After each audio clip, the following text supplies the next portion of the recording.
As an agency owner और पिछले तकरीबन आप ये समझ लें 3.5-4 साल के मेरा डिजिटल मार्केटिंग के एक्सपीरियंस के हिसाब से जो भी मेरे पास नया ब्रांड आता है, इवन जो पुराने ब्रांड्स हैं जो जिनकी ऑनलाइन प्रेजेंस नहीं है, वो ऑनलाइन की तरफ जब शिफ्ट होते हैं, अपनी मार्केटिंग को शिफ्ट करते हैं,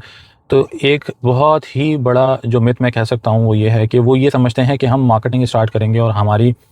सेल्स, हमारी सर्विसेज की लीड्स वो विद इन अ मंथ और विद इन अ वीक्स जो है ना वो स्टार्ट हो जाएगी। तो किसी भी प्लेटफॉर्म के ऊपर अगर आपको ग्रो करना है, इवन मेटा हो, गूगल एड्स हो, टिकटॉक एड्स हो, किसी भी प्लेटफॉर्म पे अगर आपको ग्रो करना है, मेरी ये सजेशन रहेगी कि आपने हमेशा जो है वो ऑनलाइन मार्केटिंग के ऊपर टाइम देना है। मेरे पास जितने भी ब्रांड्स आते हैं जिनके साथ मैं काम कर रहा हूँ, इवन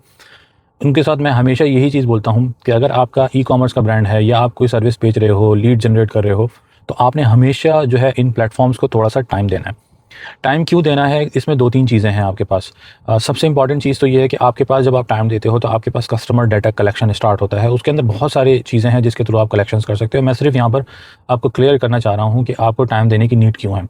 लेटर ऑन जब आपके पास ऑडियंस कलेक्शन हो जाती है, आपके पास प्रोडक्ट्स के ऊपर ऑर्डर्स आना शुरू होते हैं, आपके पास सर्विसेज पे लीड्स आना शुरू होती हैं, तो जो आपके पास क्वेरीज आई हैं, कस्टमर्स आए, उनका डाटा कलेक्ट हुआ है, उसके ऊपर आप रीमार्केटिंग कर सकते हो। और प्लेटफॉर्म को जब आप टाइम देते हो, क्योंकि आजकल प्लेटफॉर्म तकरीबन सारे एआई के ऊपर बेस करते हैं, तो उनको अपनी लर्निंग के लिए टाइम रिक्वायर्ड होता है। और उस टाइम को पूरा करने के लिए आपको मोर और लेस इम्पॉर्टेंट यही है कि आपने जब भी आप मार्केटिंग की तरफ शिफ्ट हों,